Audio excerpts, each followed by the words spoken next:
My family ghosted me for 3 years. Then I discovered they hid my grandfather's death, faked his life, and stole his house. Now I own everything.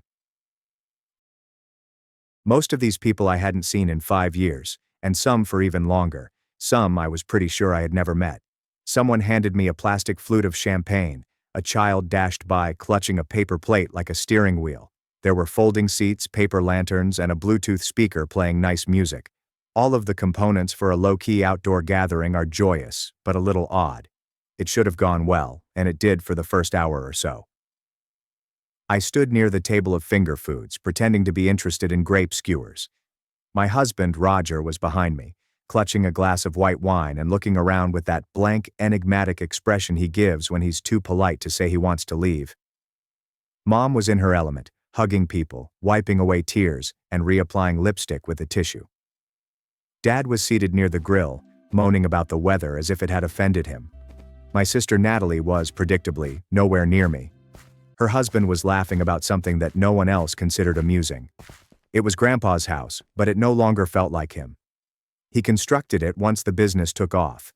Nothing spectacular, but significant enough that many commented on how well he had done for himself. Mom, Dad, Natalie, and her husband now reside here. I guess there was room. We had flown in from London the day before. For years I'd asked when we could come visit, but the response had always been unclear. It is not a good time. He doesn't feel well. Perhaps next year. Then this spring, Mom told me, if you really want to see him, come for his birthday. So I took it. I assumed she was softening, and that this signified something.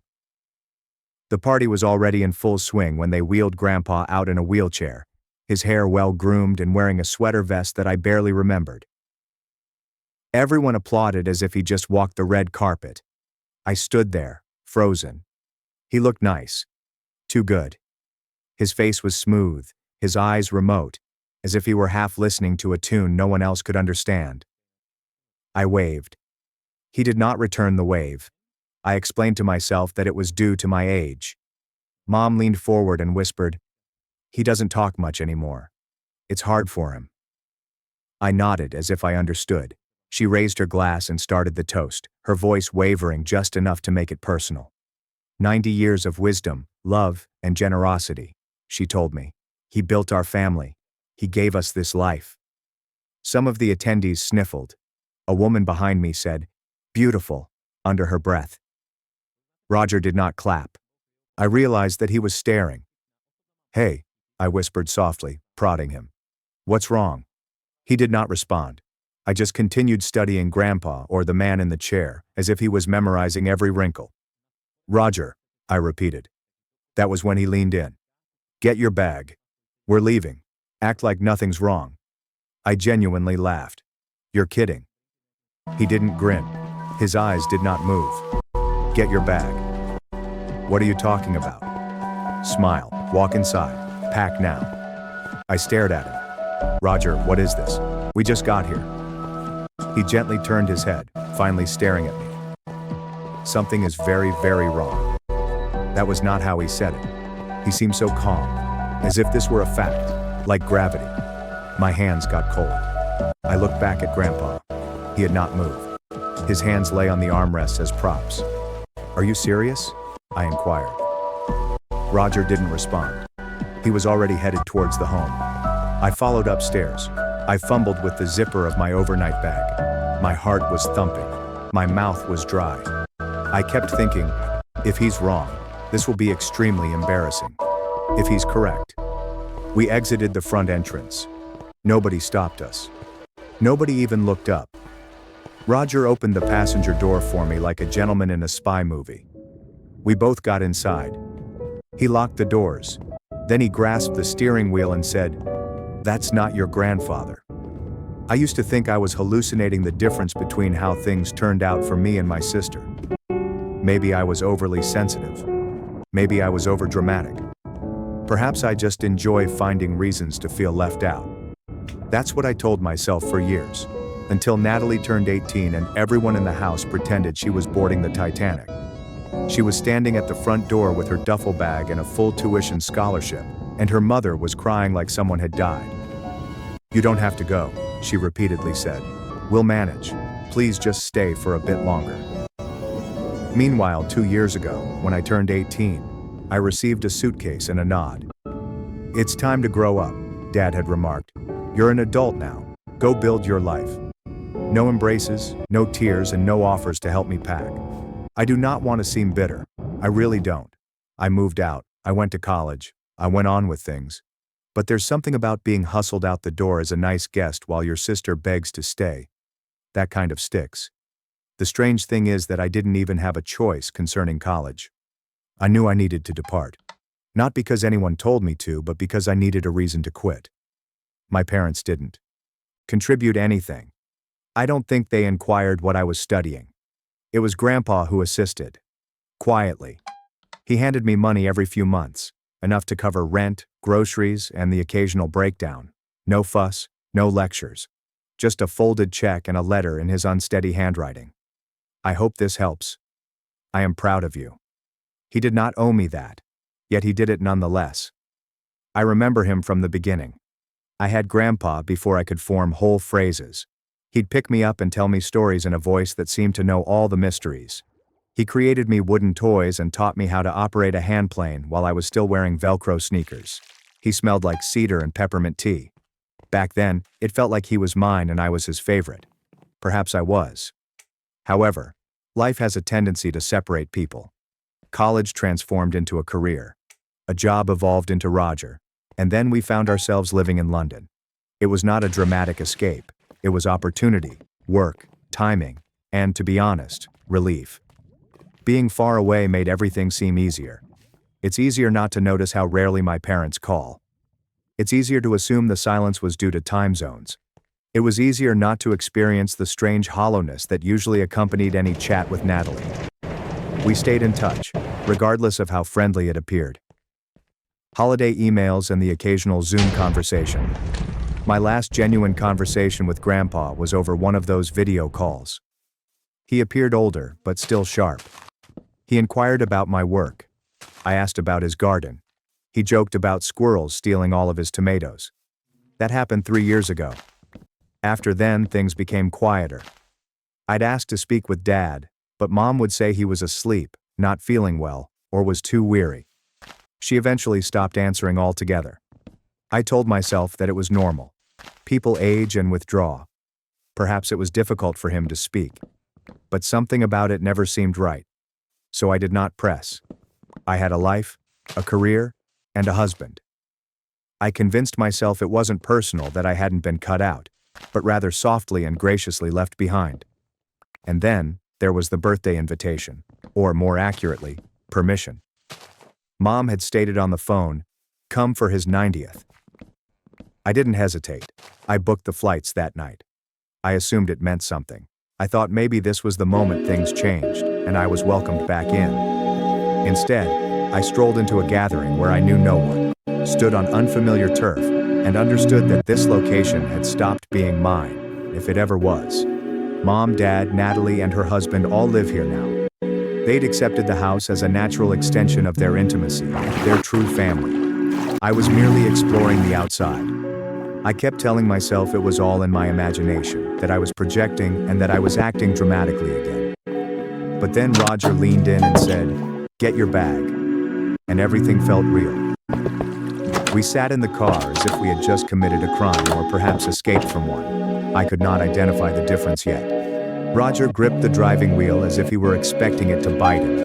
His knuckles were white. I was still frozen halfway through, buckling my seatbelt as if nothing was real unless I clicked it all the way. "What do you mean it's not him?" He did not glance at me. "I mean, it's not your grandfather." That's not. "What are you talking about?" "I'm serious," he said calmly, but not kindly. "That man in the wheelchair. That's not him." I looked at him as if he had stated the cake was made of uranium. "You think someone what? Put on a mask, like some Scooby-Doo villain?" "Not a mask. His ears are different." I blinked. "His ears?" Roger eventually looked at me. "You don't get it. I remember faces. Every detail. I have since I was a kid. I can sketch a person I saw once at a train station in 2009. I don't forget faces or ears. That's not your grandfather. My stomach suddenly turned to water. I did not want to laugh, heh. The unraveling, high-pitched, slipping off a cliff variety. I pushed my fingers to my face. My intellect attempted to reason its way through it. But what else might it be? Who else might it be? Roger gazed back at the house. Your uncle. What? Didn't you say he looked a lot like your grandfather when he was younger? I did. I had. He did. But that happened years ago. Aside from my uncle, he was not present, was he? He hadn't attended the celebration. Hadn't said anything. Plus, oh my God, I whispered. He was wearing eyeglasses and a beard, probably makeup. It wasn't excessive, but just enough. And I'm telling you, those ears, different shapes, not even close. Roger. I know, he replied. I know what I saw. I placed my forehead against the window. My breath clouded the glass. My heart was rattling as if it was about to punch a hole in my rib cage. I did not want to believe him. I wanted to return to when this was simply a strange gathering, and I was the unwelcome guest, disappointed daughter, or out-of-town stranger. That version of reality seemed very safe. Now, then. Where is he? Roger didn't respond. Where is he? I felt the question pass through me like a fever. Where is Grandpa?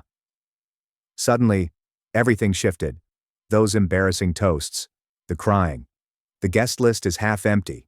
No one allowed me to come close to him. He was always silent. The way they shut me down whenever I attempted. I haven't talked to him in 3 years, I admitted aloud. Roger looked at me. What? I swallowed. 3 years. The last time was over Zoom. He looked tired. Then Mom said he was too sick to talk. Every time I called, it was either he's resting or he had a rough night. I assumed I was simply being dramatic. But I wasn't sure whether I'd been shouting into a void the whole time. Okay, Roger said. I think you need to call someone. I stared at him. You mean the police? He nodded once. If we're wrong, we're not. I did not move. I didn't breathe. I was envisioning Mom's expression when I departed.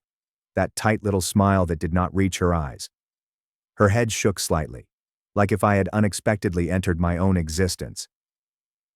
I'm going to ruin everything, I said. Sarah. Roger spoke softly. You're not the one who did that. I went for my phone as if it was 1,000 pounds. My thumb hovered above the screen.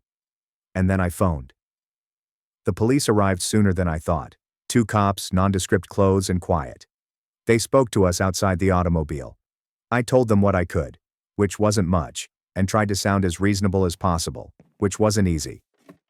I know this sounds strange, but I believe someone is impersonating my grandfather. I don't know where he is, and I think something's wrong. They asked quiet questions that felt like traps, even though they weren't. Then they nodded and approached the house as if they were delivering a package. I stayed in the car and watched. The party did not end right away. Nobody yelled. Nobody ran. It was worse than that. Everything just darkened, as if someone had turned the reality dial down a few notches. People continued to wear glasses and grin, but their eyes darted and their shoulders tightened. The officers started moving people away. I observed one of them speaking to Mom. She appeared as if someone had informed her that the wine was corked. Then she became defensive, waving and shaking her head. Her lips moved quickly, but her hands did not. She wasn't touching anyone, including Dad.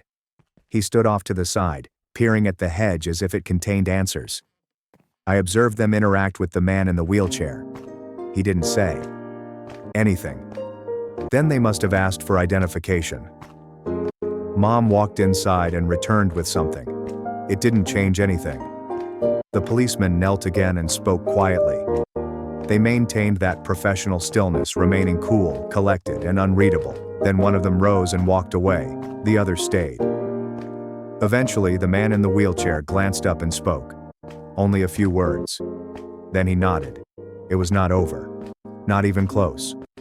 An officer returned to the automobile. Can you stay nearby? We'll contact you soon. Is it him? I inquired. Is it my grandfather? We're still confirming some things. But you know it's not him. He did not respond to that. He walked away saying, "We'll be in touch." I sat there, feeling every second pushed down on me like, where is he? Where is he? That night my phone called again. "How could you?" said Mom. I couldn't tell the difference between being furious, sobbing, and screaming. "You called the police on us, in your own family? You think you're better than us because you moved away?" I attempted to talk. I could not. "You don't understand. You weren't here. You didn't see what it was like. We did what we had to do for him, for all of us." My voice broke as I said, "What did you do? Where is he? You don't get to ask that. Not now. Not after what you've done. Where is Grandpa?" Silence. After a click, the line went dead. When the cops arrived at our hotel room door the next morning, I thought I might vomit. Not because I was afraid of them, though that was a possibility, but because a part of me still hoped Roger had snapped, misinterpreted something, or gotten carried away. Mistaken ears. Mistaken identification. Everything was a mistake. However, they did not come to arrest or question us. They came to tell me my grandfather had died, had been for 3 years. They didn't phrase it that way, of course. They were calm and professional. One officer handled the majority of the talking, while the other kept an eye on me as if I were about to leave. There's been a voluntary statement made. The family reports that Mr. Ellis passed away in March 2022. They claim it was caused by natural causes. The body was privately buried. I sat down. I couldn't feel my legs or fingers anymore. "We're treating this as an open investigation until the coroner can confirm the circumstances of death." The words bounced off of me like raindrops on a locked automobile. I overheard them. I simply didn't absorb them. 3 years. 3 years. And I had been sending birthday cards. I had been requesting for Zoom calls. I had been wondering if I had done anything wrong, if Grandpa was upset with me for moving away, or if he was simply exhausted, confused, or too unwell to converse.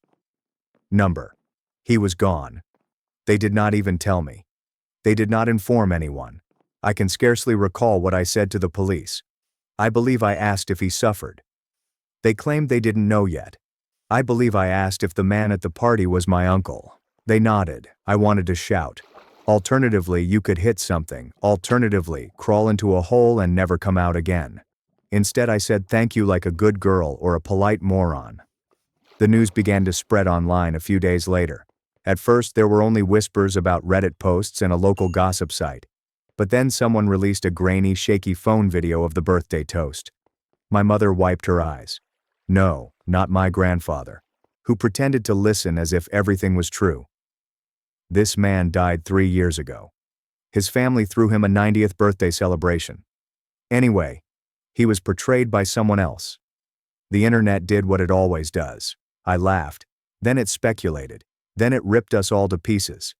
I did not read the remarks. Not after the first 20. Apparently, I was everything from an accomplice to a narcissist to an ungrateful brat who should have simply allowed her family deal in peace. People had opinions. People usually do. Then the lawyer called. Not their attorney, Grandpa's.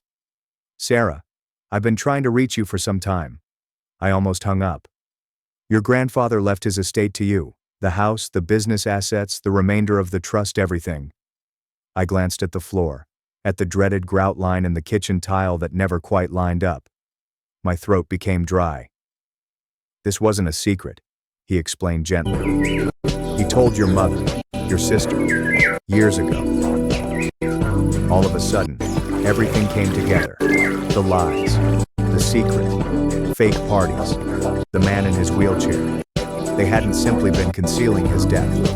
They had been keeping it from me. Because if he died, the estate became mine. And if I didn't know, they could keep living in his house, spending his money, and pretending I didn't exist. I called my mother. I wasn't sure what I wanted answers to. She picked up on the second ring. "How dare you!" Her voice trembled with indignation. Not in sadness, humiliation, or fury. You called the police on your own family. You humiliated us. You have no idea what you've done. I attempted to talk. She did not let me. You weren't here. You don't know what it was like. You left. You gave up on this family. And now you swoop in and act like some hero. Where is he? I interjected. Silence. What happened to him? What did you do with his body? You don't get to ask that, she responded coldly. You weren't there. I asked every year, I explained. You lied, every time. We were protecting him, protecting you. He didn't want a big deal made of his death. He wanted peace. I laughed. Actually, I laughed. It came out fractured and sour, like if something had shattered under strain. You didn't protect him, you looted him. That's when she hangs up. Weeks have passed. The investigation progressed slowly, then quickly. There were statements, interviews, and subpoenas. Eventually, the coroner validated my family's claim. Natural causes. My grandfather died in his sleep. There was no trauma, poisoning, or violence. Only a peaceful death for an elderly guy. I cried for the first time since the police visit, since I could finally mourn him without hesitation. However, there was still fraud, impersonation, and money. Charges were filed for failure to report a death, hiding information, illegally accessing funds, and identity falsification. They did not receive any prison time. They received conditional probation, which was closely watched and strictly enforced. If they make the same mistake again, they will face jail time. My uncle, the performer, had his own charges, but he cooperated. This appeared to help. He received probation like the rest of them. And me? I have the house. The entire property, the assets. It wasn't insanely lavish or billionaire level, but it was a lot. Enough to explain why they had been pretending for so long. I didn't toss them away. The courts did. They went out in silence. No apologies, no eye contact. My mother put a note on the kitchen counter. It stated, "You always were good at taking what you didn't earn." I burned it in the sink. The first night I spent there alone, simply visiting, I sat in Grandpa's recliner before returning to London. I opened a bottle of wine and placed my feet on the table. The apartment was quiet and still smelled like wood polish. I didn't feel triumphant, vindicated, or outraged anymore. I miss him. For the first time in my life, I did not feel like a stranger. I haven't communicated with my folks since, or my sister. Not even a text. Sometimes I wonder whether I've gone too far. Sometimes I wonder if I didn't go far enough. Let me know your thoughts. If you want to see more articles like this, please subscribe and tap the bell.